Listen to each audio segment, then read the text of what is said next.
Hello and good evening. First tonight, there are calls for urgent action after yet another cyclist was killed in London. The woman, who's not yet been identified, was involved in a collision with a lorry on a cycle superhighway in East London during this morning's rush hour. 4 cyclists have now been killed on the capital's roads in the last 8 days. It brings the total number of bike deaths in London this year to 12. And at the Bow roundabout where this latest tragedy happened, it's the 3rd death in 2 years. That's where we can join our transport correspondent, Tom Edwards, this evening. Tom. Yeah, there's a lot of anger here and there's a lot of frustration. This is a vigil by cyclists. They want changes to Bow roundabout immediately. They say the risk of now using it is totally unacceptable. Locals call Bow roundabout a death trap. This morning in rush hour, another cyclist died here. She's the 3rd cycling fatality on this roundabout. She'd been using the Mayor's Cycle Superhighway 2. Again, it involved a left-turning HGV. The widow of cyclist Brian Dorling, who died at Bow, said she's appalled. One cyclist is bad enough, but 4's carnage on our streets. Something has to be done, and something has to be done about Bow roundabout. I know that the side that Brian died has now been segregated, but I would recommend that no cyclist goes across that roundabout on a bicycle.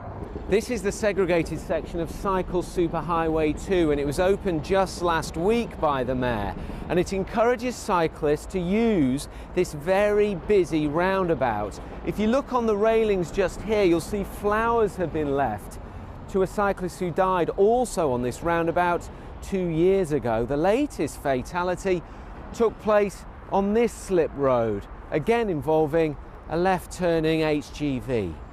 4 cyclists have died in 8 days in London. All involve collisions with large vehicles. A number of cyclists have also been seriously injured, like here this morning on Millbank. At Bow, campaigners say these new lights, designed to give cyclists a head start, are confusing. We've expressed our concerns about what's called the new layout, the early start. It doesn't give complete protection for cyclists. That's obvious. It needs to be rethought and proper protection being put in for cyclists and for pedestrians. Record numbers are cycling in London, but safety remains a concern. Transport for London says it's investing millions in segregated junctions and routes, and cycling is safe. But in Bow, many cyclists avoid TfL's improvements and prefer the flyover. Raza Alipur lives nearby. He saw the aftermath of one of the deaths. He's now sold his bike. Between Stratford and Mile End, it's not safe. Maybe if you go to Westminster, it is safe. I really don't know, because in this area there are too many lorries. Again, there are calls for a rush hour ban on HGVs. Again, the Mayor's political opponents say he should stop encouraging cyclists to use this route. Again, there's pressure on the Mayor to make improvements much more quickly. And Tom, this route that you referred to, one of the Mayor's flagship cycling superhighways, which a coroner last month described as an accident waiting to happen. What has the Mayor had to say? Well, the Mayor says that change is happening, but it will take some time. He's been speaking to our political editor, Tim Donovan. Clearly, one death is one too many in London on our roads, on our cycle superhighways, and our thoughts are very much with the families of those who've been bereaved in the last few days. If you look at the number of deaths that we are sustaining in the city from cycling, of cyclists, they are down on where they were 5 years ago. They're actually down on, quite considerably as a percentage, and yet we've seen a massive increase in the number of cyclists. Is this not now time to scrap this CS2 at this route altogether? The dangers are just too great. Well, no, I don't think so at all. I think it is very important to continue with the Cycle Superhighway programme, to continue to roll that out, to continue to make cycling ever safer, to continue to invest in cycles. And if we can look at it, we'll see what happened at the Bow roundabout. We'll analyse it. There's no traffic engineer in the world who can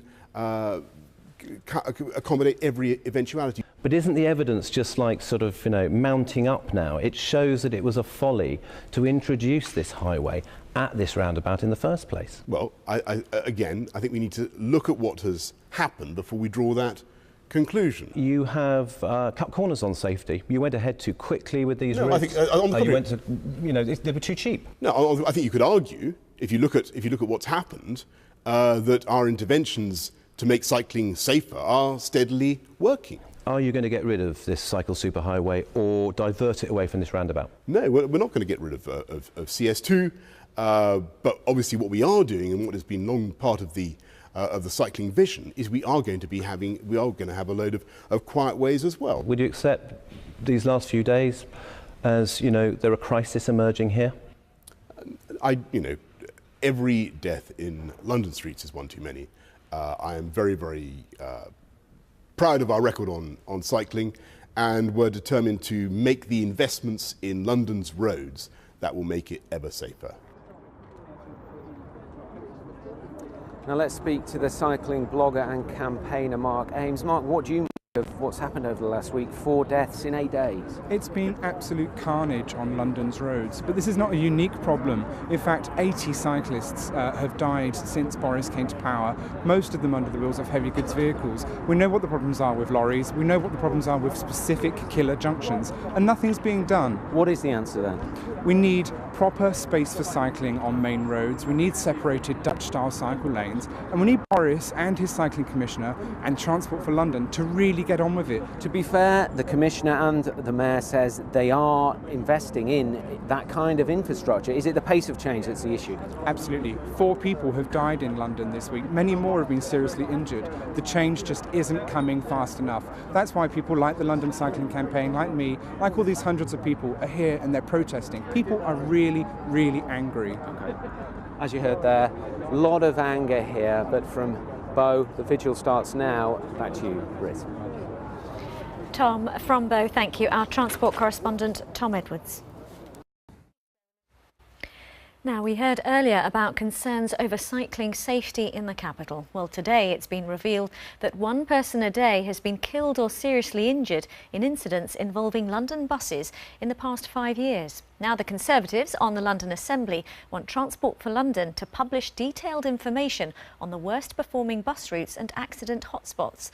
But TfL say the collisions are falling. Warren Nettleford has more. It's the country's busiest shopping street, and Oxford Street is also one of the country's busiest bus routes. 270 of them travel along here during peak hours, and that's after Transport for London reduced numbers by 20%. Tom Kearney was on Oxford Street when he was struck by a bus, and he suffered serious injuries. The impact burst both my lungs, cracked my head open, and threw me 20 feet down the street. In the last 5 years, more than 1,800 people have been killed or seriously injured by buses in London. In the last financial year, there were 359 incidents. In 2009, 441. Tom hasn't tried to get compensation, but he wants TfL to do more to improve safety. TfL doesn't care. They clearly don't get prosecuted for it. So why not cram as many buses you can next to the most amount of people on foot you'll have in London? And the result, you have deaths, you have serious injuries. With so many buses going up and down, and there are the jams that occur. The Conservatives on the London Assembly who wrote the report say that TfL need to release more information, like where the hotspots are and which routes are the worst performers. If TfL were to print the figures for each borough for every quarter, then you'll be able to see where the problems were. If they print the hotspots, you'll be able to see, and it then leads you on to finding some solutions, which is what's desperately needed by everybody in London. TfL point out, though, that fatalities have fallen by 60% since 2008. We have to keep them in context and bear in mind that the London bus network is a very large bus network, one of the largest in the world. Over 6 million people travel on it every day, and the figure's actually very low. These passengers account for something like 25% of trips on the road network every day, yet only 6% of the injuries. TfL say they'll release more detailed information on bus safety in April next year. Warren Nettleford, BBC London News. Thank you very much. A quick reminder of tonight's main news. The Governor of the Bank of England, Mark Carney, says the recovery is finally beginning to take hold. The bank has upgraded its growth forecast for the UK for this year from 1.4% to 1.6%. And there are calls tonight for urgent action after another cyclist was killed on London's roads. It's the 4th in 8 days. That's it. Thanks for joining us. Plenty more on our website, and we'll be back at 10. Until then, whatever you're doing, do have a lovely evening. Bye-bye.